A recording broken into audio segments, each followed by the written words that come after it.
I'm Harrison Graham. Coming up on today's episode of Bears Now by Chat Sports, is Rome Odunze ready to break out in his second NFL season? Plus, toward the end of the video, should Bears fans be worried about this player? We'll tell you who that is coming up here on Bears Now by Chat Sports.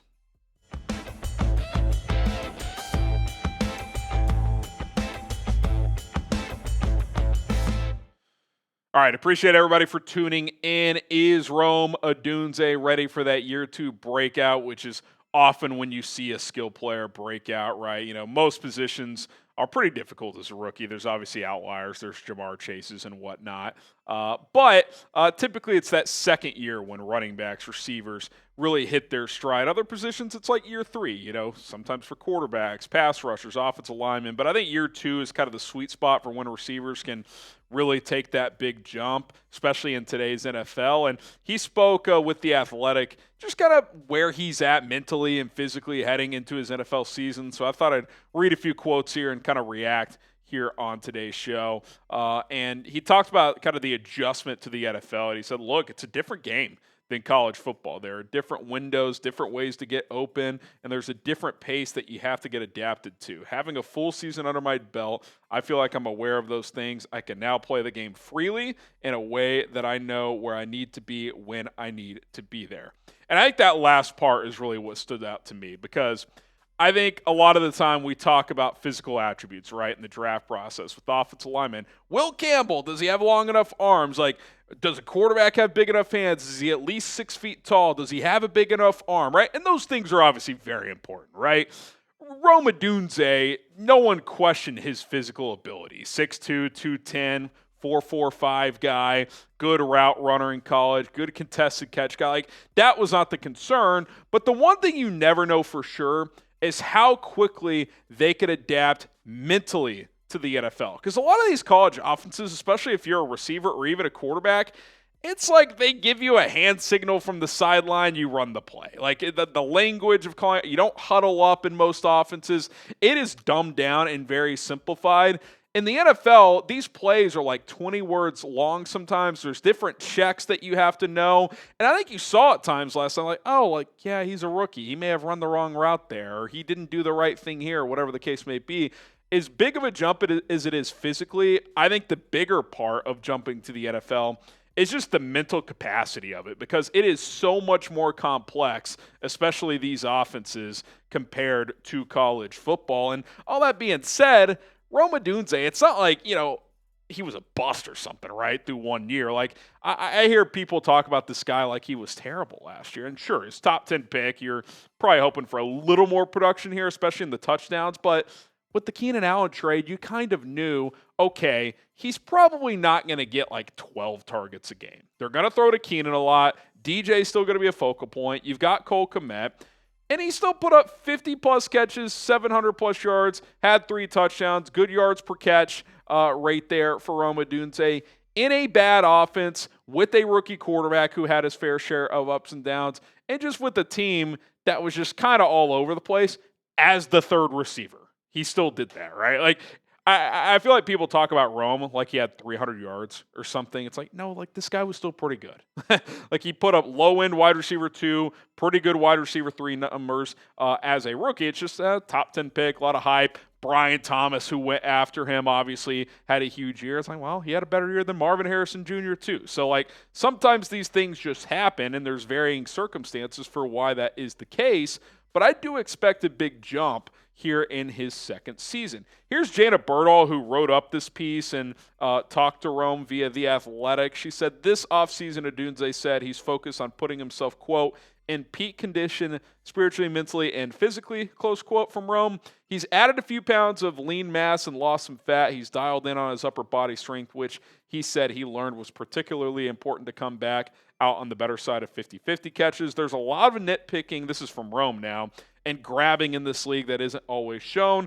I feel like I needed to build upper body mass to be able to combat some of those things. Now, I will say this. One thing that absolutely has translated already was that contested catch rate, because that was something that really separated him among his peers in college football. 75% guy on contested catches, which are considered 50-50 balls, which is the phrase we all throw out. They were 75-25 balls in college. Well, even last year as a rookie, was 72-28, right? Like, he still caught 72% of catchable contested catch passes from Caleb Williams. So that part is no issue. Like, he's got enough ability to kind of box people out, high point the football. I mean, you think about that first game against the Packers, right? 4th and 3, Caleb throws the back shoulder ball to him, and he makes the play on the sideline, right? Like, he made more than a handful of those catches. I think PFF had him down as 18 contested catches last year. So, like, that's a decent number. That's a third of his catches on the season, 18 out of 54. So I have no issue with where he's at physically. Like, probably some of the route running things could have been fine-tuned, and, you know, that'll grow as he becomes an older player in this league. One thing that did stand out, though, I thought, as the course of the season went on, and it kind of came and went, right? And especially earlier in the year, though, I would say the first half of the season, outside of that Colts game when he really had a big game, I think he had like 120 yards against Indy, there were more than a couple times where him and Caleb just did not seem on the same page. And you know what that is? That's kind of just a result of having a rookie quarterback and a rookie receiver. I'll tell you a play that stands out right off the bat. That I think it was like 4th and 15. It's a low percentage anyway, against the Houston Texans, where you're down 6, just shy of midfield, 4th and long, and Caleb throws the ball right to the sticks on the sidelines on what he thought was just like a deep comeback, and Rome ran like a post or something. And I'm like, well, someone did the wrong thing there. Was that Caleb? Was that Rome? Was that an option route based on the coverage? And those are the things that you just build that chemistry over time, especially if it is an option route, right? It's like, okay, you go to the sideline, hey, the safety was kind of playing deep, so, you know, I want you to come back to that ball. Or, you know, Rome might be saying, hey, he was on my hip, throw that over the top. And, like, these are just things that get worked out over time. But that happened, you know, 5, 6, 7, 8 times last year where you're just like, well, they're not on the same page, punt, right? So I like this connection to blossom moving forward. They're both just too talented. And you saw plenty of times where the connection really did start to grow. I mentioned the Indy game, that first Minnesota game where Rome had some big catches down the stretch. So I do think that this will come over time. You're in a better scheme now with the smarter offensive coach in Ben Johnson. But I'm not selling any of my Rome stock, just like I'm not selling any of my Caleb stock. These guys are too talented and have been putting in the work to make this thing happen. So I'm expecting big things from Rome this year. He seems motivated. He's added some muscle. I thought in the clips I saw from OTAs and minicamp, he looked smooth out there. He's back out there this week at OTAs for this final run. So we'll see how all that goes. But yeah, I think there's no reason to not have big expectation for this guy. He's a top 10 pick. Like, he needs to be a really, really good player for this football team for years to come. Okay, will Rome Odunze hit the 1,000-yard mark this season? Type Y for yes, type in for no. I think he does. I think he's a 1,000-yard guy. Again, 734 in a bad offense last year, where, you know, he had his rookie growing pains moments. I don't see why we shouldn't have that expectation for Rome Odunze here in 2025. And I'll just add this, and I've said this before. I wouldn't be shocked if he was wide receiver 1, at least by the end of the year. I think that's on the table. Now, am I predicting that? No, like, I'd probably still say DJ, but I think he's a more talented overall receiver than DJ Moore. I think he can do more of the route tree stuff. He obviously is that contested catch guy. We know he's able to do that. He's good after the catch. Not as good as DJ after the catch, but he's good after the catch. He can line up in the slot or on the outside. I think he's got more tools in the toolbox than DJ Moore. He's just obviously got to develop those things, improve that he can be that guy. And listen, a lot of competition, right? Like, when Luther Burden's back ready to go, he's going to push those guys too. Zacchaeus has had a good offseason program so far, but Rome Odunze, you take a receiver in the top 10, you're expecting that player to eventually become a wide receiver 1. Whether that happens this year or not remains to be seen, but I'm still very high on the player. He also had this to say about Ben Johnson in that article. He said, I think Ben and crew have great offensive minds. I feel like they can help put me in positions to succeed, and that's all I can ask for. And I think it's just kind of it's a good point by Rome. He's not calling anyone out, but I think it's one of those things, like, these players seem to trust this staff. There's good rapport back and forth. They're challenging them, they're pushing them, and the players are responding. And just as an outsider looking in, I trust this staff more than the last one. Like, I trust Ben Johnson to get Rome Odunze opportunities to get the football in space.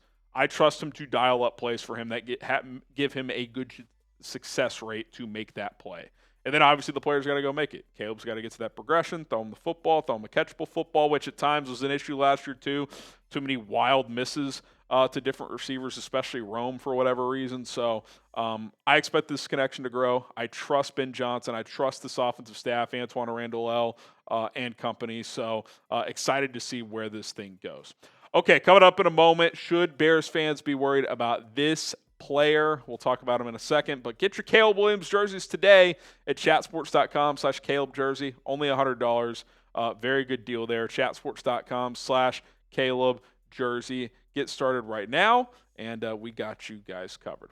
Okay, should Bears fans be concerned about Dayo Odeyingbo? Because, you would just think a player who signed a big contract, 3 years and $48 million, that there'd be a lot of reporting on him, that there's, people with boots on the grounds at these practices would be making a point. Oh, there's Dayo. He's doing this, he's doing that.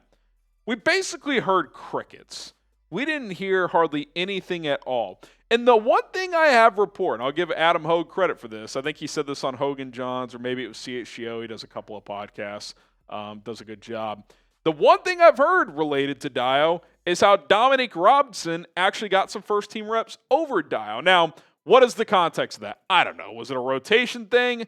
Was it Dayo underperforming? Was it Dom Rob overperforming? Are they trying to, split reps out? I'm not sure. But when I hear Dominique Robinson is getting first-team reps, regardless of the context, that's a concern.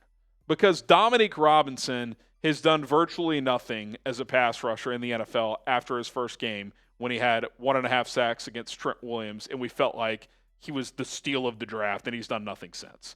I'm rooting for Dom Rob. If he could come out there, make this team, and be a 4 or 5 sack guy, that would be a huge bonus.